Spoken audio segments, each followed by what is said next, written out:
বাগে জান্নাতের ফুল নিয়ে এসেছি, প্রিয় নবীর হাদিসে পাক নিয়ে এসেছি।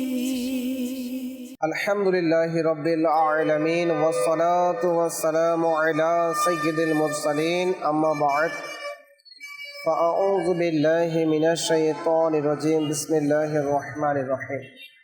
আসসালাতু ওয়াসসালামু আলাইকা ইয়া রাসূলুল্লাহ ওয়া আলা আলিকা ওয়া আসহাবিকা ইয়া হাবিবাল্লাহ।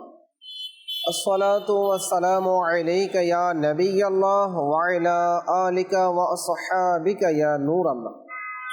মাদানী চ্যানেলের প্রিয় দর্শক, মাদানী চ্যানেলের প্রিয় অনুষ্ঠান হাদিসে পাকের সারসংক্ষেপ, এতে আপনাদেরকে জানাই আন্তরিক মোবারকবাদ। আসুন আমরা প্রথমেই দুরূদে পাকের ফজিলত শ্রবণ করি। আমাদের প্রিয় নবী, নূর নবী, সমস্ত নবীদের নবী হুজুরে নূর সাল্লাল্লাহু আলাইহি ওয়াসাল্লামের উপর দুরূদে পাক পাঠ করার বেশমর ফজিলত ও বারাকাত রয়েছে। যে ব্যক্তি প্রতিদিন 1000 বার দুরূদ শরীফ পাঠ করবে, ওই ব্যক্তি ততক্ষণ পর্যন্ত মৃত্যুবরণ করবে না যতক্ষণ না দুনিয়াতে থেকে জান্নাতে নিজের জায়গা না দেখে নেয়। সুবহানাল্লাহ। সাল্লু আলাল হাবিব সাল্লাল্লাহু তাআলা আলা মুহাম্মদ সাল্লাল্লাহু আলাইহি ওয়াসাল্লাম। প্রিয় দর্শক, আমরা দুরূদে পাকের ফজিলত শ্রবণ করলাম।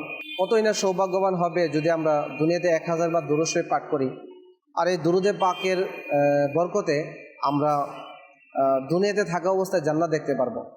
আর আমরা সবাই প্রত্যাশা করি যে যেই জান্নাতের মধ্যে আমার নবী সাল্লাল্লাহু আলাইহি ওয়াসাল্লাম থাকবেন, সেই জান্নাতুল ফেরদাউসে যাতে আমরা যেতে পারি। আল্লাহ আমাদের সবাইকে বেশি থেকে বেশি দুরূদে পাক পাঠ করা তৌফিক দান করুন। আসুন আমরা শুরুতে ভালো বলে নিয়ত করি, আল্লাহ পাকের সন্তুষ্টি সাহাবী নিতে আমরা শুরু থেকে শেষ পর্যন্ত অনুষ্ঠানটি দেখব। যা বলা হবে, আমলের কথা বলা হবে, সেটা আমরা আমল করব এবং অপর নিকট পৌঁছিয়ে সওয়াবের ভাগীদার হব ইনশাআল্লাহ। প্রিয় দর্শক, আজকে যেই বিষয়টি নিয়ে আমরা আলোচনা শুনবো, হাদিসে পাক শ্রবণ করব, সেটি হলো জাহান্নাম, দোজখ। এই জাহান্নাম হক, জাহান্নাম সত্য, জাহান্নাম প্রতিষ্ঠিত হয়ে গেছে এবং জাহান্নামের মধ্যে যে আযাব, এই সংক্রান্ত বিষয়ে কোরআন এবং হাদিসের মধ্যে অসংখ্য জায়গায় বর্ণনা দেয়া হয়েছে। তারপরে বলা হয়েছে যে প্রকৃত জাহান্নামের অবস্থা আল্লাহই ভালো জানেন। তাই আমাদের উচিত হবে এই জাহান্নামের বিষয়ে যে আজকে আমরা আলোচনা শুনবো, মাদানী ফল শ্রবণ করে আমাদের মধ্যে ভয় ভীতি আনা, জাহান্নাম থেকে বাঁচার মতো আমল করা, জাহান্নাম থেকে বাঁচার মতো প্রবণতা নিজের মধ্যে সৃষ্টি করা। আর এই বিষয়ে ইনশাআল্লাহ আমরা হাদিসে পাক শ্রবণ করব। তিরমিজি শরীফের মধ্যে রয়েছে হযরত আবু হুরায়রা রাদিয়াল্লাহু তাআলা আনহু থেকে বর্ণিত, তিনি বলেন রাসূল করিম সাল্লাল্লাহু তাআলা আলাইহি ওয়াসাল্লাম ইরশাদ করেন, জাহান্নামের আগুনকে 1000 বছর প্রজ্বলিত করা হয়েছে। তখন এই আগুনের রং লাল বর্ণ ধারণ করেছে। আবারও বলেন, অতঃপর জাহান্নামের আগুনকে আরও 1000 বছর প্রজ্বলিত করা হয়েছে, জ্বালানো হয়েছে। তখন এর রং ধারণ করেছে সাদা, অর্থাৎ এর রং সাদা আকার ধারণ করেছে। অতঃপর আবারও পুনরায় এই জাহান্নামের আগুনকে 1000 বছর প্রজ্বলিত করা হয়েছে, যার কারণে এর রং হয়েছে কালো এবং এই অবস্থায় কালো বর্ণ ধারণ করেই এখন পর্যন্ত জাহান্নামের আগুন রয়েছে। আল্লাহ পাক আমাদেরকে জাহান্নাম থেকে হেফাজত করুন।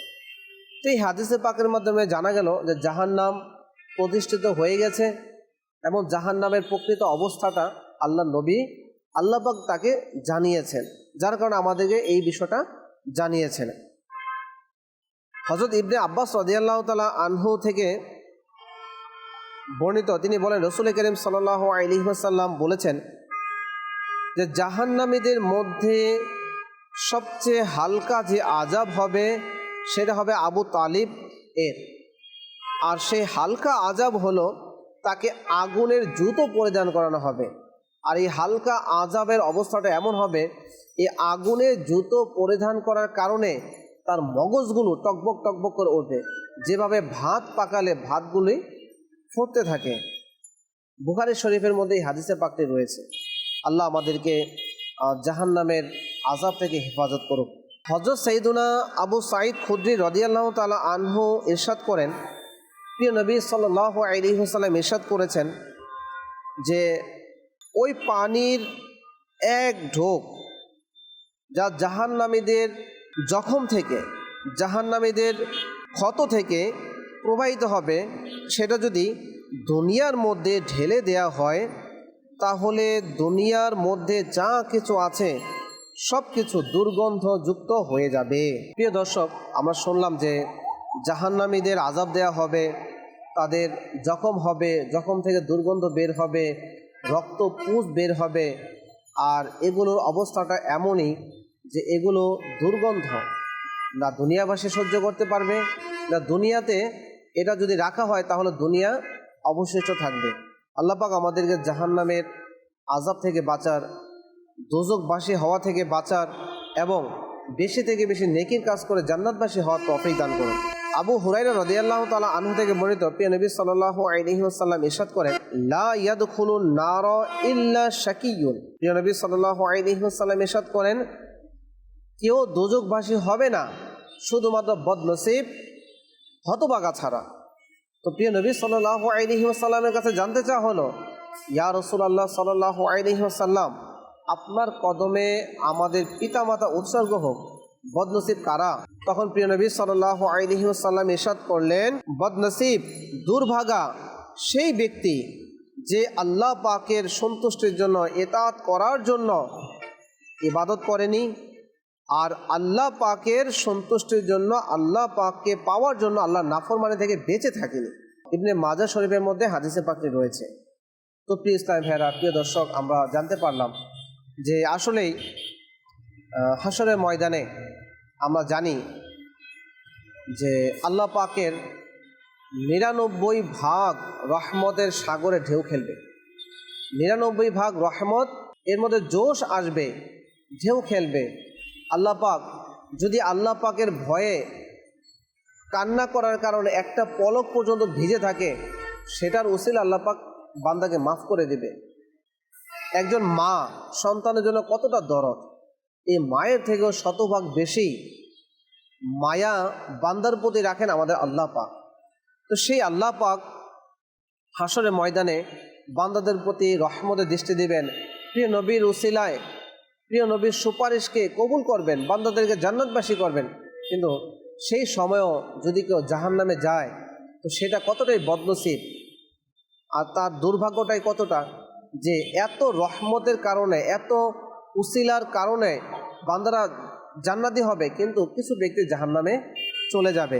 আর এই বদনসিবের মূল কারণ প্রিয় নবী সাল্লাল্লাহু আলাইহি ওয়াসাল্লাম হাদিসে পাকের মধ্যে বলে দিলেন, যার বিষয়বস্তুটা এমন যে আল্লাহর জন্য ইবাদত বন্দেগী করা। আজকে আমরা দুনিয়াবি অনেক কাজ করি, কিন্তু দেখা যায় কোনোটা মার সন্তুষ্টির জন্য, বাবার সন্তুষ্টির জন্য, কোনোটা কোনো ব্যক্তির সন্তুষ্টির জন্য, বসের সন্তুষ্টির জন্য, এভাবে। কিন্তু এর মধ্যে ইখলাস থাকে না, আর এর মধ্যে আল্লাহর দিকে আমাদের অন্তর ঝোঁকে না, যার কারণে আমাদের এই কাজ হয়ে যায় ইখলাসহীন, রিয়াপূর্ণ।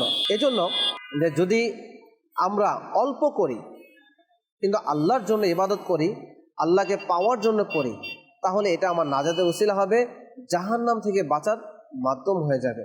আর আমরা লোকের সামনে তো ভালো থাকার চেষ্টা করি, ইবাদত করি, রিয়াজত করি, দান খয়রাত করি, কিন্তু একাকিত্বে আমাদের অবস্থাটা কিন্তু আমরা নিজেরাই জানি। আমরা গুনাহে ডুবে যাই, নিমজ্জিত হয়ে যাই গুনাহের মধ্যে। কিন্তু আমরা সেই সময় যদি স্মরণ করি যে আল্লাহ তো আমাকে দেখছেন, আমি বেডরুমের ভিতরে একা, কেউ দেখছেন না, আল্লাহ দেখছেন। আমি পানির নিচে ডুব দিলাম, কেউ দেখছেন না, আল্লাহ দেখছেন। আমি একাকিত্বের মধ্যে বসে আছি, মোবাইলে গুনাহ করছি, কেউ দেখছেন না, কিন্তু আল্লাহ পাক দেখছেন। তো এইভাবে এখানে হাদিসে পাকের বিষয়বস্তুর মধ্যে রয়েছে যে আল্লাহর জন্য গুনাহ থেকে বিরত না হওয়া, আল্লাহ পাকের ইতাআত করা অবস্থায় গুনাহ থেকে বিরত যে থাকবে না, সে জাহান্নামে যাবে। আর প্রিয় দর্শক, এই যে হাদিসে পাক আমরা শ্রবণ করলাম, হাদিসে পাকের ব্যাখ্যার মধ্যে এসেছে জাহান্নামের আযাব সহ্য করার মতো ক্ষমতা আমাদের নেই। হাজারো কোটি ভাগের এক ভাগও যদি জাহান্নামের আযাবে আমাদেরকে গ্রেফতার করা হয় আমরা সহ্য করতে পারবো না। এই বিভিন্ন হাদিসে পাকের ব্যাখ্যা সম্বলিত জাহান্নাম সংক্রান্ত যে বিষয়গুলো রয়েছে আসলে আমরা শ্রবণ করি। জান্নাত এবং জাহান্নামকে তৈরি করা হয়েছে, জান্নাত এবং জাহান্নাম হক, আর এই জান্নাত এবং জাহান্নামকে যে অস্বীকার করে সে কাফির, সে মুরতাদ হয়ে যাবে, সে ইসলাম থেকে বিচ্ছিন্ন হয়ে যাবে। আর আলহামদুলিল্লাহ প্রত্যেকটি মুসলমানই জান্নাতকে বিশ্বাস করে, জাহান্নামকে বিশ্বাস করে। যদি কারো নসিব খারাপ থাকে তাহলে সে অস্বীকার করে বসবে। হাদিসে পাকের ব্যাখ্যার মধ্যে বলা হয়েছে যে দুনিয়ার আগুন থেকে জাহান্নামের আগুন এর উত্তপ্ততা, উত্তাপ 70 গুণ বেশি হবে। আরও বর্ণিত রয়েছে যদি জাহান্নামকে একটা সুইয়ের অগ্রভাগ পরিমাণ ছিদ্র করে দেয়া হয়, যেটার উত্তাপ যদি দুনিয়াবাসীর মধ্যে পড়ে তাহলে সমস্ত দুনিয়াবাসী ধ্বংস হয়ে যাবে। জাহান্নামের গভীরতা সম্পর্কে এমন বর্ণনা এসেছে যে যদি জাহান্নামের কিনারা থেকে একটি বিশাল আকারের পাথর নিক্ষেপ করা হয় জাহান্নামের মধ্যে, তাহলে এই পাথর 70 বছর পর্যন্ত জাহান্নামে পড়তে থাকবে, কিন্তু এর তলদেশ স্পর্শ করতে পারবে না। এই জাহান্নামের মধ্যে প্রিয় দর্শক, জাহান্নামবাসীর চামড়াকে এতটাই মোটা করে দেয়া হবে, এর কারণের মধ্যে মুহাদ্দিসিনে কেরাম ব্যাখ্যার মধ্যে লেখেন যে যাতে করে সে আযাব মজবুতভাবে উপলব্ধি করতে পারে, অর্থাৎ তার আযাবের পরিমাণ যাতে বেশি হয়ে যায়। তাই আমাদের উচিত হবে এই জাহান্নামের যতটুকু বর্ণনা আমরা শ্রবণ করলাম, জাহান্নাম থেকে বাঁচার জন্য প্রার্থনা করা। মনে রাখবেন, আমরা জানি যে সময় থাকতে সব কিছু করতে হয়, সময়ের 1 ফোর অসময়ের 10 ফোর। এখন যদি আমরা জাহান্নাম থেকে বাঁচার জন্য, দোজখ থেকে বাঁচার জন্য চেষ্টা করি, বেশি থেকে বেশি নেকির কাজ করি, মাহে রমজান মাস মাগফিরাতের মাস, নাজাতের মাস, রহমতের মাস, এই রহমতের ইলাহি দ্বারা নিজেকে যদি মালামাল করি, আল্লাহ দরবার থেকে যদি নাজাত প্রাপ্ত হই, আল্লাহ দরবার থেকে মাগফিরাত প্রাপ্ত হই, আর অটল নিয়ত করি যে গুনাহ ছেড়ে দিব, বেশি থেকে বেশি নেকি করব, তাহলে হতে পারে যে আমাদের মৃত্যুটা হবে তওবার উপরে, আমাদের মৃত্যুটা হবে নেকি করতে করতে, আমাদের মৃত্যুটা হবে প্রিয় নবী সাল্লাল্লাহু আলাইহি ওয়াসাল্লামের জিয়ারত করতে করতে, আমাদের মৃত্যুটা হবে আল্লাহ পাককে ভালোবাসার জন্য, আল্লাহকে পাওয়ার জন্য ইবাদত করতে করতে, আর আমাদের মৃত্যুটা হবে আল্লাহর ইতাআত করার জন্য, গুনাহ থেকে বাঁচা অবস্থায়। আর এটাই হবে আমাদের মুক্তির উপায়। অন্যথায় প্রিয় দর্শক, জাহান্নামের উত্তপ্ততা বরদাস্ত করা আমাদের পক্ষে কারো পক্ষে সম্ভব নয়। এজন্য আমাদের কি করতে হবে? আমাদের জ্ঞান অর্জন করতে হবে, প্রকৃত ইসলামের জ্ঞান অর্জন করতে হবে। আমরা নামাজ পড়ি, নামাজের মাসআলা মাসাল জানি না। আমরা রোজা রাখি, রোজার মধ্যে যেই তাকওয়া অর্জন করার জ্ঞান সেটা আমরা জানি না। আমরা জাকাত আদায় করি, আমরা জাকাতের পরিপূর্ণ হক আদায় করি না। এইভাবে দেখা যায় আমাদের 5টা স্তম্ভ সম্পর্কে সঠিক জ্ঞান নেই। 5টা স্তম্ভ সঠিক জ্ঞান যদি না থাকে তাহলে কিভাবে আমরা আমল করব? আমাদেরকে মনে রাখতে হবে আল্লাহ পাক আপনাকে আমাকে দুনিয়াতে সৃষ্টি করেছেন আল্লাহ পাকের ইবাদত করার জন্য। আর আমরা ইবাদত আল্লাহ পাকের সেই বিধান ছাড়া যদি করি তাহলে কিভাবে কবুল হবে একটু বলি। আমাদের বাসার মধ্যে থেকে ছোটরা অনেক কাজ করে, আমরা তাদেরকে ধমক দিই, এই কাজ কি এভাবে করে? তাকে অনেক সময় শাসন করি, অনেকে মারি, তারপরে শিখিয়ে দেই, বুঝিয়ে দেই যে এই কাজকে এভাবে না এভাবে করতে হয়, তোমাকে তো আগেই বলেছিলাম এভাবে করতে হয়। আমরা ধমক দিই। একটু চিন্তা করুন তো, এটা তো দুনিয়াবি কাজ, দুনিয়াবি আমার ক্ষমতা আছে বিধায় তাকে এই কাজ করি। কিন্তু আল্লাহ পাক কোরআনুল কারিমের মধ্যে আয়াতে কারিমা নাজিল করে তার বন্ধুকে দুনিয়াতে পাঠিয়ে ব্যাখ্যা বিশ্লেষণ জানিয়ে হাদিসে পাকের মাধ্যমে, তারপরে উলামায়ে কেরামের মাধ্যমে, মুস্তাহিদ ইমামদের মাধ্যমে আমাদেরকে সঠিক ইসলামের আদর্শটাকে জানিয়ে দিয়েছেন যে এই হালাল, এই হারাম, এই হারাম থেকে এভাবে বাঁচতে হয়, হালালকে এভাবে গ্রহণ করতে হয়। কিন্তু আমরা তারপরও গুনাহের পর গুনাহ করে যাচ্ছি কেন? আমরা কি জাহান্নামের আযাব সহ্য করতে পারবো? আমরা কি কবরের আযাবকে সহ্য করতে পারবো? পারবো না, নিতান্তই আমরা দুর্বল। তাই উচিত হবে প্রিয় দর্শক, প্রকৃত ইসলামের জ্ঞান অর্জন করে জাহান্নাম সম্পর্কে জেনে যেই কাজ করলে আমরা জাহান্নামবাসী হব, যেই কাজ করলে আমরা আল্লাহ পাকে নাফরমানিমূলক কাজ করলে কবরবাসী হব, সেগুলো থেকে বেঁচে থাকতে হবে।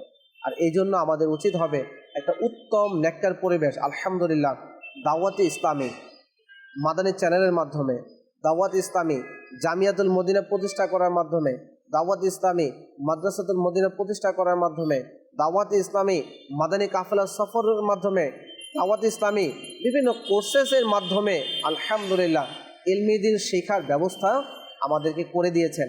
আমরা সম্পৃক্ত হয়ে যাই আর ইলমি দিন হাসিল করি, তাহলে ইনশাআল্লাহ আজ্জা ওয়া জাল প্রিয় নবীর সুন্নতকে আমরা জানতে পারবো, আর প্রকৃত হেদায়েতের রাস্তা কোনটা জানতে পারবো, আর প্রকৃত ইখলাসের সাথে আমল করার পদ্ধতি জানতে পারবো। আল্লাহ পাক আমাদের সবাইকে জাহান্নামের ভয়াবহতা থেকে হেফাজত করুক, আমাদের পিতামাতা থেকে হেফাজত করুক, পূর্বপুরুষদেরকে হেফাজত করুক, পরবর্তী প্রজন্ম যারা আসবে তাদেরকেও হেফাজত করুক। আল্লাহ সার্বিকভাবে আমাদেরকে দাওয়াত ইসলামের মাদানী পরিবেশে থেকে আখিরাতের উত্তম প্রস্তুতি নেওয়ার তৌফিক দান করুক। সাল্লু আলাল হাবিব সাল্লাল্লাহু তাআলা আলা মুহাম্মদ সাল্লাল্লাহু আলাইহি ওয়াসাল্লাম। বাগে জান্নাতের ফুল নিয়ে এসেছি, প্রিয় নবীর হাদিসে পাক নিয়ে এসেছি।